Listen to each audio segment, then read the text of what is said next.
Welcome to the Trees and Lines podcast, where we discuss fresh perspectives on utility vegetation management with your hosts, Phil and Tej. Don't forget to follow along on LinkedIn for the latest news. Now, let's dive into this week's episode. Welcome back to Trees and Utilities Conference 2025, recording another episode of Trees and Lines. We're today with Don Adcock from Entergy, runs vegetation management operations for Entergy, and we're pretty excited about catching up with you today. Well, I'm glad to be here. Yeah, absolutely. Good to talk to y'all. Well, I guess Don, one of the things that we're interested in is you guys have been, along with several other utilities, very affected by certainly the Texas SRP initiative. Lots of legislative pressure and expectations that the utilities in that southeast part of the region are doing a lot more regarding wildfires, risk mitigation, more spending around, grid resiliency. So talk to us a little bit about Entergy and, how you guys have been affected and all the measures and initiatives you guys got going underway. Yeah, so we really had no wildfire mitigation, even considerations before about 2022. Okay. That's when it kind of started to evolve, and we started addressing it and looking at it. And since then, we've developed a fairly comprehensive plan, and it's not strictly vegetation. We're a component, but it's the whole utility outlook on it with, power safety shutoff, vegetation, just total risk mitigation. It's handled by our incident response group, and then we've developed vegetation component of that. Okay. And I know you're based in Louisiana. Entergy's footprint is quite wide ranging. Does your scope of responsibility include multiple states? Yeah, so it's Arkansas, Louisiana, the western half of Mississippi, and southeast Texas. Okay. And it's T&D for the system. Okay. Can you give us a sense of scope in terms of like total miles you're responsible for, or number of people, crews? Like, give us a sense of the scope. So our distribution system is between 92 and 93,000 overhead miles. Okay. Our transmission system's around 16,000 miles. I think like 6,000 of it is NERC voltage. Yep. But we're expanding rapidly in our transmission piece. Yes. On the horizon is a lot of construction, a lot of new transmission build, Yep. a lot of new load.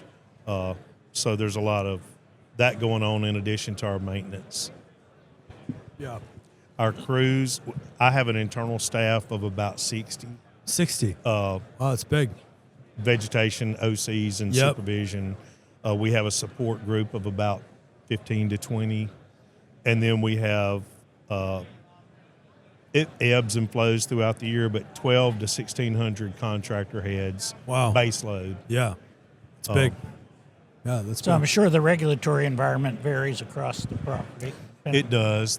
So we have 5 different regulatory bodies at the state level, and then, of course, NERC. We have the 4 state utility commissions, and then New Orleans is actually regulated by the city council. Okay. So NOPC itself is regulated by the city council. So it's a little different there than in the others, but there's some unique things across the system with the different regulatory bodies. Okay. So in Texas, the change in legislation here in the last couple of years, right? When our new legislation come out that created the system resiliency plan requirement? So we developed a pretty robust resiliency program. Vegetation is a component of that. Again, that's handled more by our capital projects team and Yep. PMC Yep. group, and we just kind of provide the clearance for those projects. But it's more centered around building a more robust system. Yeah. And making sure that we don't have tree exposure that's going to take that out. You guys, and that's primarily focused along the I-10 corridor. Yep. So the Texas and Louisiana opcos Yep. are affected much more so than the others. You're in a pretty storm-centric region of the country, and so you've obviously got your baseload work, but I'm sure very affected by storm season. And so talk to us a little bit about, how you guys are set up for that, your preparedness, how much does that slow down a lot of your kind of regular work, maintenance routine work that you try to get done in a year? So we've been lucky, over the past several years, we've had a lot of major storms. This year, so far, so good. So far, so good, yeah. But we do understand our risks there. So our targets for productivity on our routine maintenance are set in such a way that we have capacity Okay. to respond to storms, both on system or to donate crews, say Florida gets hit. Yep. We kind of account for that in our targets, expecting to be without resources for a certain amount of time each year. And we plan around that. So really it's more unique to not have a storm to respond to. Right. Because then you may be ahead of where you need to be. But most oftentimes it works out because the way the industry works, there's usually the same amount of work. So resources may shift from one utility to the other in those cases, but not, you don't lose them. Yep. So talk to us a little bit about some specific challenges that you're facing in your footprint. Like what kind of keeps you up at night? So the speed at which things change is getting more and more competition, and really more recently the influx of technology. Used to it was all spreadsheet, time-based, very methodical. Not much change from year to year. Now it's, what can you learn? What can you glean from technology? How can you leverage that to more appropriately spend your dollars where they're going to provide a benefit? And then you want to stay on top of that and be on cutting edge, but then there's a lot of experimental technology. So you have to be aware of over-promising or expecting too much until you vet it out and prove it. See, a lot of test cases are necessary to understand what's really the capability. So may I interpret that as you're moving from fixed time-based cycles to risk-based? Right. So we're condition-based. We're transitioning. We used to handle everything on an entire circuit level. And being a more rural utility, our circuits are pretty long. And what we found out was while portions of the circuit were at risk from vegetation, normally not the whole circuit became at risk at once. So when we trim the whole circuit, we're spending some of that money where it's not really providing a benefit because there wasn't a imminent risk. So we haven't gone to a straight condition-based tree-by-tree basis, but we have broken it into sub-circuit level to where we can address the more threatened segments. And we can do more of them. Now, your cost per mile is going to be higher because you're addressing things that are, usually more dense and in closer proximity to the line, which costs more. But you're deferring a large amount of the work that isn't at risk and applying those dollars to more of the areas that are. So you're still doing things on a time basis, but it's more immediately before you start having an impact. So how do you keep segments from never getting done? Well, we track every segment, and we do have some that are not scheduled for routine maintenance. We got some that never have maintenance because they're 100% underbuilt or overbuilt on another segment. We got some that we say are reactive segments where the density is so low that it's more impactful to just track when it needs to be done and go trim those few trees at that point. And then the ones that have a reasonable amount of vegetation, we do on a segment basis. But we don't want to get to where we're doing like a span here and a span there. So we limit our segments to a minimum of 5 miles each. So you're still kind of on a time base, but it's we kind of assume the trigger of when about 20% of the vegetation gets within 2 feet of the conductor, Yeah. that's when it's going to be targeted for trim. Yep. And we were doing that across a large circuit. Well, you could have 70% of the circuit that was not in that condition, but you're spending a lot of money to trim those trees when they weren't a threat. So I hope it makes sense. Yeah, what yeah. we're doing is you're spending more per unit, but you're applying those units where they're impactful. Yep. On the units that need it, not the low-cost ones that don't. Are you guys, with utilities that share adjacent footprints like Encore, CenterPoint, SWEPCO, is there a lot of collaboration with you guys, or you kind of operating in your own ecosystem? We're just starting to see that. Now, over time, we've kind of visited some to, kind of benchmark. Yep. But we're getting more and more like Stefan with SWEPCO. Yeah. We speak fairly regularly now about Okay. what pressures are you seeing? What Yep. are you doing? We got contacts at Encore and CenterPoint. And Yep. a lot of our neighboring utilities just to see, what are y'all doing differently? Yeah. What's working, what's not. Some of the Southern Company operating companies. Yep. And it's kind of unique to see some operate at the corporate level. Yeah. Like AEP. Yep. And then some like Southern Company operate more at the operating company That's level. right. And Yeah. we're kind of a corporate level Entity. operator. Yeah. So Oh, interesting. How long have you been with Entergy? I've been with Entergy a little over 32 years. Wow. All in vegetation. So I've got Wow. a forestry degree. And Yep. That's your core background. Right. Wow. Started with a company, ACRT, as a Yep. contract forester years ago. Yep. And made the contacts at the utility I was contracted to, and then Yep. hired on. And I've been in 3 of the 4 states in our operating territory over my career. So You've seen this industry really kind of evolve, and the money and the flows have come in, and budgets have increased, and it's pretty fascinating to see the trajectory of this, what probably was once considered a very small subsector of power delivery to something meaningful. And I'll say another thing recently I've seen is a much clearer understanding of the impact of vegetation on overall, Definitely.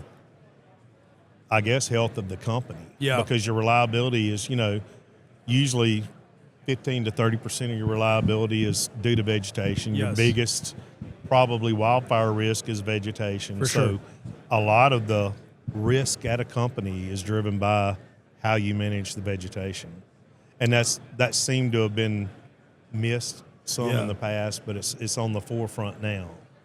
We had an interesting conversation with Chris Rooney, who runs the program up in Rhode Island, and he was talking, and I guess he's speaking here at the conference about, or at least from a legislative angle, like things you can do on the legal front to help, enhance and optimize relationships with the PUC and get programs to run a little bit smoother. What's your relationship like with your respective PUCs state by state, and do you get involved in that side of the business? Not directly. So over the past probably 4 or 5 years, our department has been much more involved with our regulatory department or regulatory group. Now, most of the interaction with the regulators themselves is done through our regulatory group, but there's been a much more robust collaboration across all the departments in preparing for those hearings or, testimonies or, when you're seeking regulatory relief on something. Where do you think your program is in terms of where you want it to be? You mentioned earlier, this conference is a good example. Lots of new technologies, things are evolving, the way people think about data. Where are you guys in that life cycle?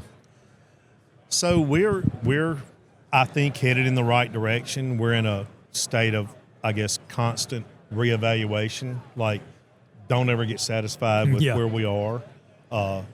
Trying to learn, trying to keep an eye out on what is on the horizon, what are other people doing, what are your peers doing, and all that while, keeping in mind that we have a huge workforce out there performing dangerous work every day, and not forgetting about them and the safety that they. So one thing we've been really proud of this year, we've had a pretty good year as far as safety, but it's still always that. But we can be even safer. Yeah, we can be even safer. We did have some accidents, and that's more than what's acceptable. Yep. So it's how do we get those guys brought on board and partner with our contractors? Used to, it was like strictly a contract. I'm going to pay you this. This is the service I get. And now it's more of a partnership. Yeah. That's great. I mean, you get more out of it when you approach it that way. It is. Yeah. Oh, wonderful. So do you guys have herbicide program? We do. We have that is probably the backbone of our transmission program. We try to stay on a 2-year cycle to make sure the floors are maintained. And then on distribution, some opcos are better than others or more mature than others. And some of it's due to just historical norms. We had never sprayed here. We can't spray here when we haven't tried. Yeah. And there's a perception around it by some of our own internal workforce that you have to overcome. Yeah. You have to make your internal customers, your line departments understand the benefits of a herbicide program. Yep. But once they're bought in and once they see that transition, so far it's been 100% acceptance. Because the internal stakeholders as big a challenge as the externals? Probably more so, I think.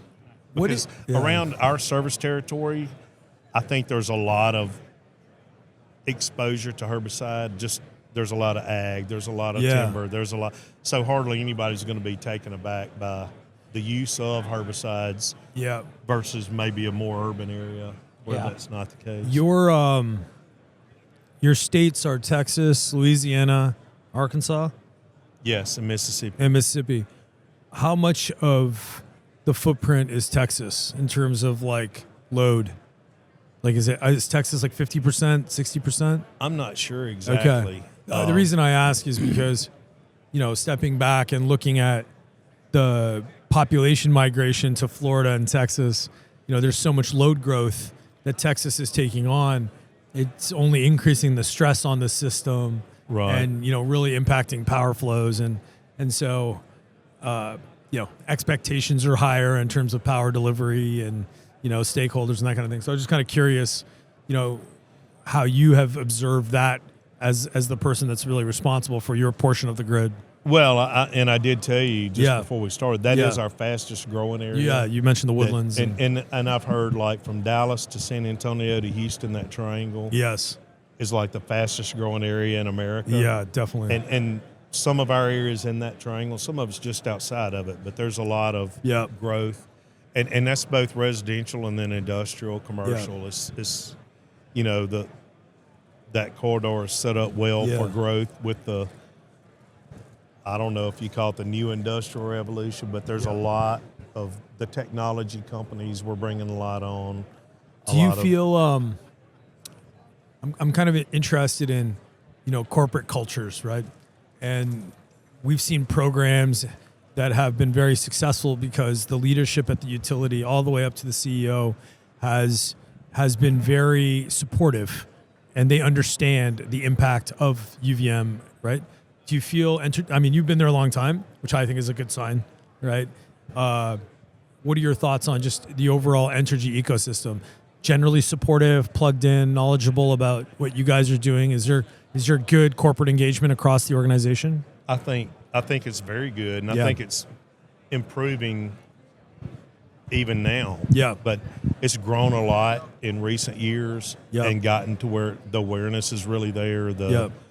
The understanding is there, the cooperation, the support.